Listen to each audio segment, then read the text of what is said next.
Работа территориальной избирательной комиссии началась еще задолго до старта досрочного голосования. Ведь порой дорога до определенного населенного пункта занимает почти неделю, практически в экстремальных условиях. Самый сложный маршрут у нас проводила участковая избирательная комиссия 458.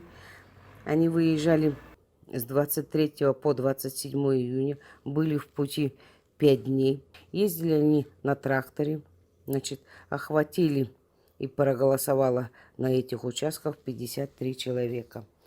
За 7 дней работы членам ТИК из разных районов республики пришлось преодолеть не только июньскую жару. К примеру, в Сунтарском районе для того, чтобы проголосовало 6 человек, специалистам пришлось не только плыть на моторной лодке, но и идти пешком в сопровождении моториста с ружьем. Неподалеку обнаружили следы медведя. Досрочное голосование в труднодоступных местах Устьянского района – это всегда отдельная тема в условиях крайнего севера, на бескрайних просторах тундры, где в некоторых местах аномальная жара, а в других даже лед не растаял. Но тем не менее члены УИК, добравшись до пункта, успешно провели для работников в количестве 115 голосований. Члены участковых избирательных комиссий достойно справляются с поставленными перед ними важной государственной задачей. При выполнении своих полномочий, испытывая вот эти трудности, мы, все избирательные комиссии, конечно, справляемся с этой задачей. Тем временем в Кобяйском улусе члены комиссии избирательного участка облетели 3 оленеводческих стада общины Сибян.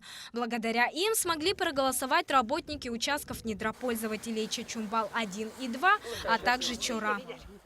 Я проголосовал «за». Потому что я считаю, что изменения, которые предлагает нам наше правительство, к худшему быть не могут, только к лучшему. Поэтому «за». Самое сложное не только в физическом, но и в моральном плане провести голосование в обсерваторах и очагах заражения коронавирусной инфекцией.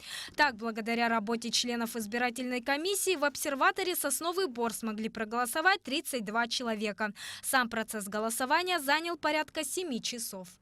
2 комиссии посетили обсерваторы Сосновый Бор, общежитие Арктического института на Шавкунова, общежитие нескольких техникумов, которые находятся на Халтурина, Абырал, санаторий, Чебник, и обеспечили голосование лиц, которые там находились. Это где-то порядка 300 человек.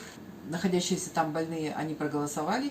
И после этого, выполняя все требования Роспотребнадзора, наши члены комиссии обработали избирательные бюллетени, ящики, себя продезинфицировали. И уже вчера эти все бюллетени поступили в участковые комиссии. Сегодня они будут подсчитаны. Почти считанные часы остались до конца всероссийского голосования по поправкам в Конституцию. Ни бездорожье, ни угроза жизни и здоровью не стало препятствием для членов избирательных комиссий для того, чтобы люди исполнили свой гражданский долг. Саргалана Неустроева, Якутск.